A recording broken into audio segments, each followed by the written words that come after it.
España, la Unión Europea, Estados Unidos se comprometen a luchar contra el cambio climático descarbonizando sus economías. Y China, y la India, y África, porque si estas regiones del planeta no luchan durante las próximas décadas activamente contra las emisiones de CO2, todo lo que hagamos los demás no valdrá para nada. Veámoslo.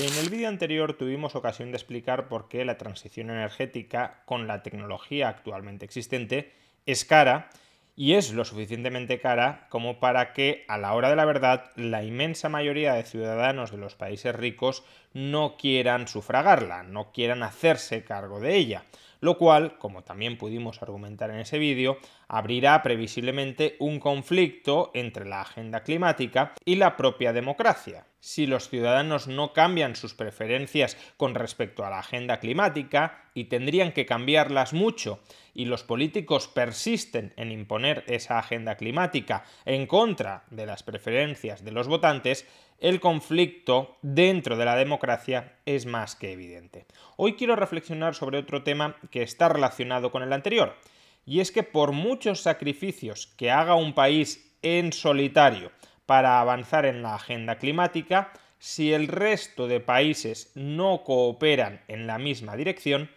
todos esos esfuerzos serán en vano. Dicho de otra manera, no solo se les va a exigir a los ciudadanos unos esfuerzos muy grandes que ahora mismo no están dispuestos a asumir, sino que además esos esfuerzos, esos sacrificios tan grandes pueden ser inútiles si los ciudadanos de otros países no adoptan esos mismos esfuerzos y esos mismos sacrificios, lo que desde luego puede dificultar todavía más, puede generar todavía más resistencias contra la agenda climática.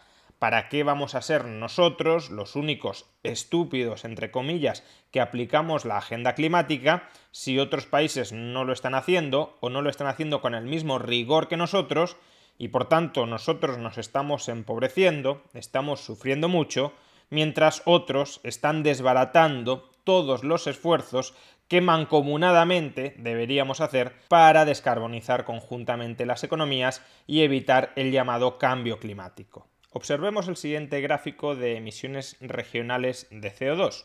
Como podemos observar, hasta la década de los 60, la Unión Europea y Estados Unidos prácticamente eran responsables de todas las emisiones mundiales de CO2. Básicamente porque el CO2 lo emiten naciones suficientemente ricas como para consumir tanta energía procedente en estos casos de combustibles fósiles. Si el resto del mundo era paupérrimo en la década de los 60, pues no tenían ninguna necesidad de generar masivamente energía a través del uso de combustibles fósiles. Sin embargo, a partir de los 70 y sobre todo de los 80, cuando China comienza a desarrollarse, fijémonos que crecientemente China es responsable de una cuantía mayor de emisiones de CO2, hasta el punto de que en 2019 las emisiones anuales de China de CO2 superan las emisiones conjuntas de Estados Unidos y de la Unión Europea. En particular, China emite más de 10.000 millones de toneladas anuales de CO2. La Unión Europea emite menos de 3.000 millones de toneladas anuales de CO2 y Estados Unidos emite en torno a 5.000 toneladas anuales de CO2. En total, por tanto, China emite unos 10.200 millones de toneladas de CO2 y la Unión Europea y Estados Unidos conjuntamente en torno a 8.100 toneladas de CO2. No solo es importante que nos fijemos en los niveles, sino también en la variación que están experimentando esas emisiones. Mientras que en el caso de China las emisiones son crecientes, en el caso de Estados Unidos y de la Unión Europea son decrecientes. Por ofrecer un dato que es bastante ilustrativo, entre el año 2007 y el año 2019, China ha incrementado. Estamos hablando del incremento, no de la emisión total, sino del incremento anual desde 2007 a 2019, China ha incrementado sus emisiones más que las emisiones conjuntas totales anuales de la Unión Europea. En concreto, China está emitiendo 3.500 millones de toneladas más cada año en 2019 con respecto a 2007 y, como hemos dicho, las emisiones anuales totales de la Unión Europea no alcanzan los 3.000 millones. ¿Qué significa esto? Que aunque durante los próximos 12 años la Unión Europea redujera sus emisiones a cero, si China sigue incrementando sus emisiones al mismo ritmo, todo lo que deje de emitir la Unión Europea lo empezará a emitir China, de manera que las emisiones globales no se reducirán. Y quien dice China, dice la India, dice África o dice Sudamérica. Fijaos cómo esas regiones del planeta están emitiendo, en términos absolutos, cantidades no gigantescas de CO2. Sudamérica está emitiendo unos 1.100 millones de toneladas al año, África 1.500 y la India 2.600. Casi tanto ya como la Unión Europea, pero todavía no alcanza a la Unión Europea. Si estas regiones se siguen desarrollando, si estas regiones siguen creciendo, cabe la posibilidad de que crezcan, de que se desarrollen, utilizando la energía más barata, aunque tenga externalidades negativas, que ese es el problema, es muy barata pero tiene externalidades negativas, la energía más barata que conocemos, que son los combustibles fósiles.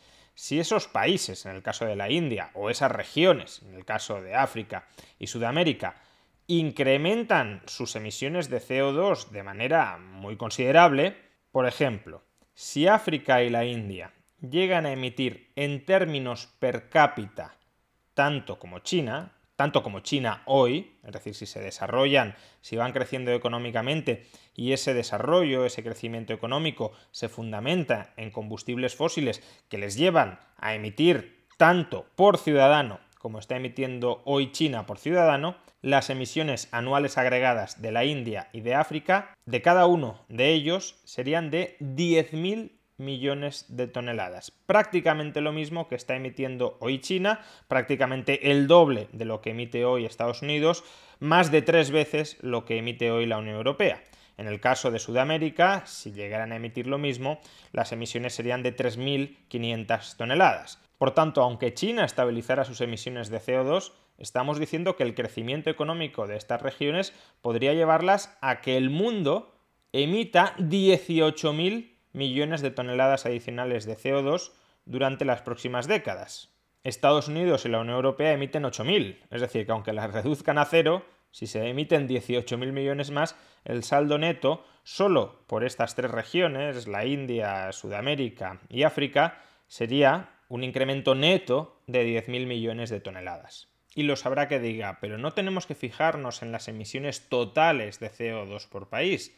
Deberíamos fijarnos en las emisiones per cápita por país, porque si un país está muy poblado, evidentemente emitirá en agregado mucho más que otro país que puede tener muy pocos habitantes, aun cuando cada uno de esos habitantes emita per cápita mucho CO2 a la atmósfera.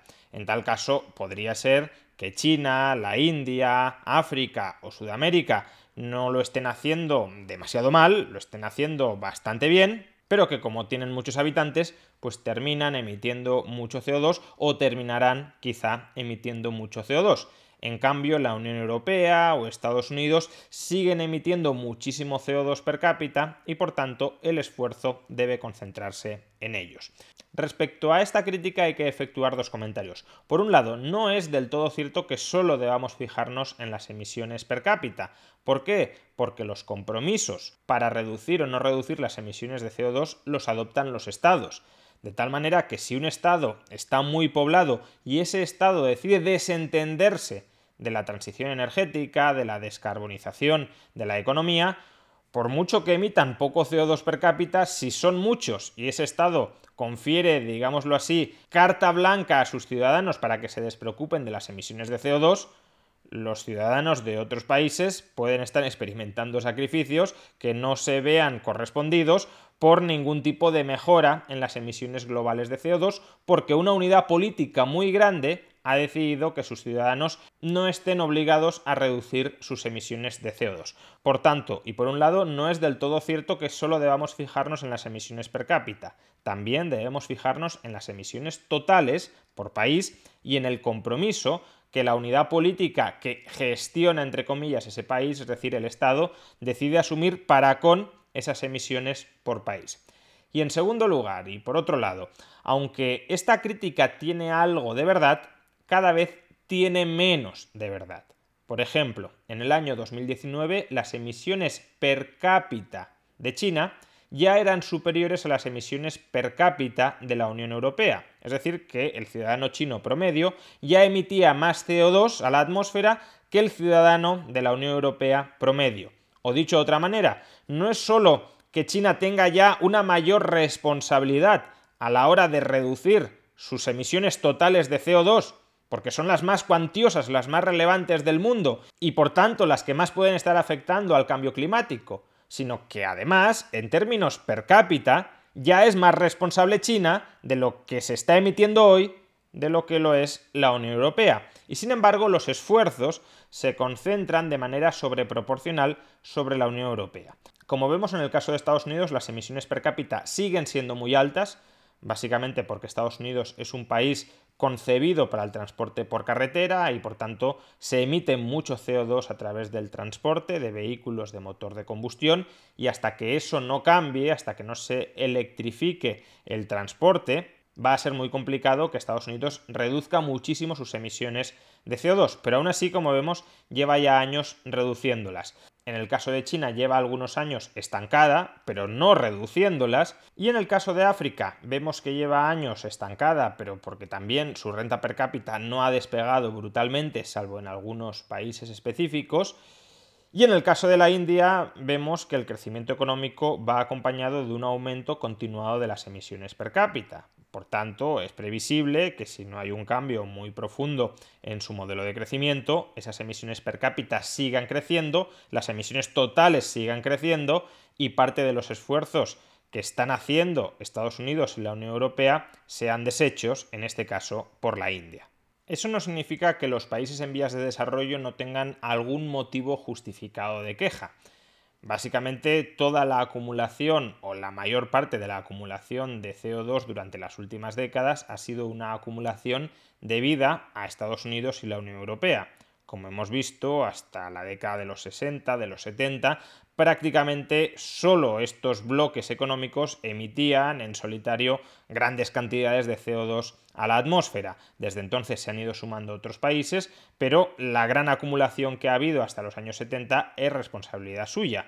Por tanto, podríamos decir que Estados Unidos y la Unión Europea tienen una cierta deuda ecológica, entre comillas, con el resto del mundo por haber colapsado la atmósfera de CO2.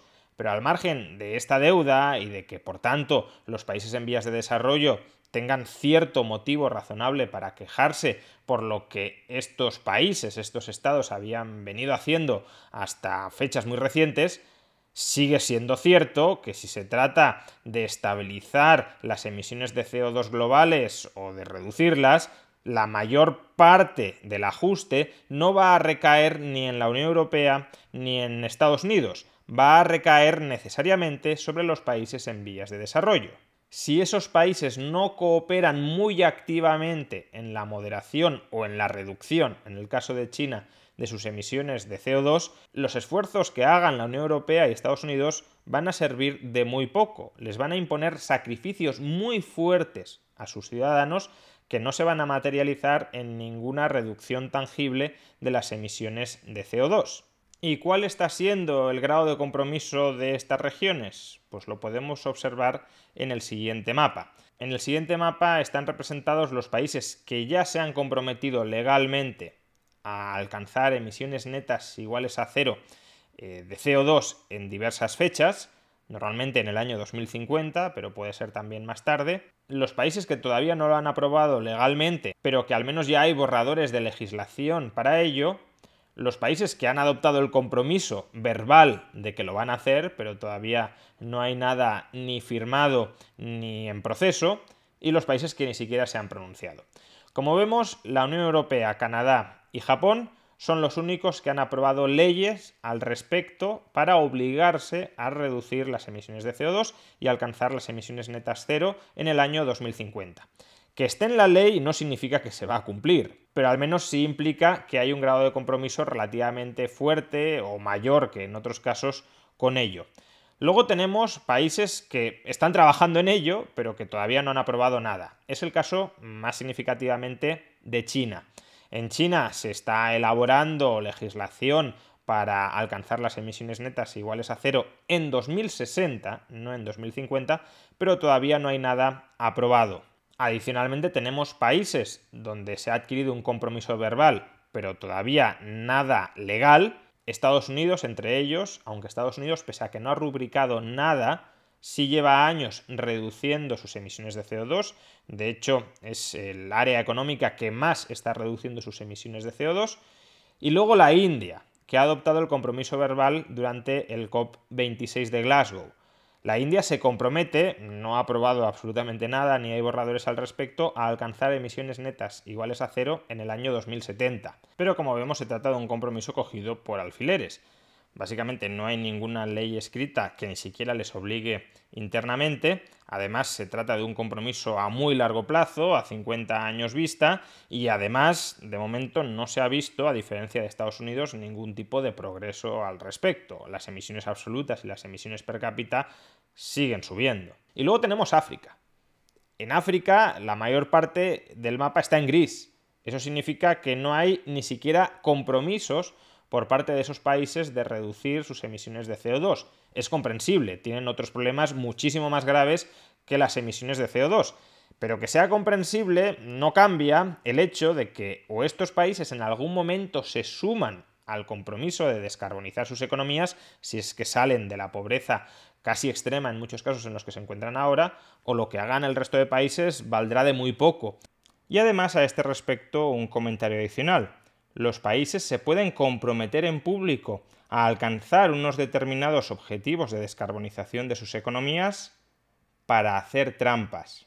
Si uno quiere que los demás reduzcan sus emisiones de CO2, ya sea porque considera que hay un peligro ecológico muy grave si no se reducen las emisiones de CO2 globales, y quiere, por tanto, que sean los demás quienes las reduzcan, o ya sea porque sabe que reducir las emisiones de CO2 tiene costes económicos muy importantes y pretende que los otros países no crezcan tan rápido como él, para de esa manera conseguir una mayor preponderancia político-económica global, ¿cuál sería la estrategia óptima que ha de adoptar ese país, ese Estado, que quiere que los demás reduzcan sus emisiones de CO2 aun cuando él no piensa reducirlas? Si ese país es muy grande, por ejemplo China, por ejemplo la India, y dice yo no voy a reducir mis emisiones de CO2, los demás países dirían pues si tú no vas a hacerlo, también es tontería que lo hagamos nosotros porque no vamos a conseguir nada. Por tanto, si tú no te sumas al acuerdo, yo tampoco me sumo. Ahora, si tú dices yo estoy muy comprometido con este acuerdo, yo voy a cumplir, aunque no quieras hacerlo, aunque en tus adentros pienses que no lo vas a hacer, has de mandar esa señal a los demás para que los demás también se comprometan, y algunos de ellos incluso lo apliquen, para que los demás también se comprometan a descarbonizar sus economías. De tal manera que muchos de estos compromisos que estamos viendo pueden ser no solo compromisos de cara a la galería, sino compromisos dirigidos a engañar al resto de países para que ellos se sigan descarbonizando al tiempo que tú no piensas hacerlo. En definitiva, estas cumbres globales tan pomposas, donde todos los políticos aparecen y juran que van a luchar por combatir el cambio climático, por descarbonizar sus economías, por alcanzar emisiones netas iguales a cero, a un plazo en el que ninguno de esos políticos probablemente va a estar vivo o, en todo caso, va a estar en el poder, son cumbres que en realidad tienen más de espectáculo que de contenido. Y el problema es el que ya hemos dicho. Para materializar el contenido de esas cumbres en políticas tangibles, hay que trasladar a tus ciudadanos un coste que probablemente pocos políticos estén dispuestos a trasladarles. Y si muchos países o algunos grandes países se niegan a trasladarles ese coste a sus ciudadanos, por mucho que asuman el compromiso en foros internacionales, si se niegan a trasladarles el coste de esa transición energética a sus ciudadanos, lo que hagamos los demás asumiendo ese sobrecoste no valdrá absolutamente para nada. Y como muestra última, simplemente un botón. Comparemos las emisiones globales de China con las emisiones globales de España. Sí, esa franja minúscula debajo de todo que observáis ahí son las emisiones globales de España. Unos 250 millones de toneladas al año. Recordemos, China son más de 10.000 millones de toneladas al año. Solo desde el año 2007, China ha aumentado sus emisiones globales de CO2 en más de 3.000 millones de toneladas. España, 250. Podemos reducir nuestras emisiones globales a cero o incluso podríamos tener ciertas emisiones globales negativas si absorbiéramos más CO2 del que emitiéramos, y nuestra contribución a frenar el cambio climático sería absolutamente irrelevante. Nuestro empobrecimiento sí sería relevante, pero nuestra contribución no lo sería en absoluto.